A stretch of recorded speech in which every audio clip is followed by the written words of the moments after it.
Okay, morena everybody, pōpongi, kia ora, tawapangava, mai leore rei, whakawhaka ngai atu, kia orana. It's day 2 for the 25 push-ups. I'd like to thank so many very much for bringing me out of retirement to come and do this.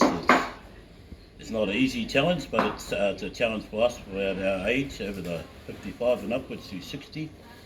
And it's a privilege to do it to the awareness of everything that could help our people. Especially our people in Polynesia, right across the Pacific. I'm wearing my Samoan rugby jersey, that's part of my heritage where I come from on my Samoan side. It's a privilege and honour. Then I'm going to put Mr. T in my music when I do my 25 push-ups.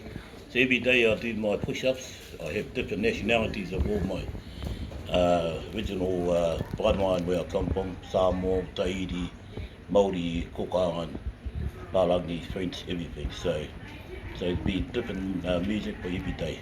Make it people enjoy the clip. Kia ora.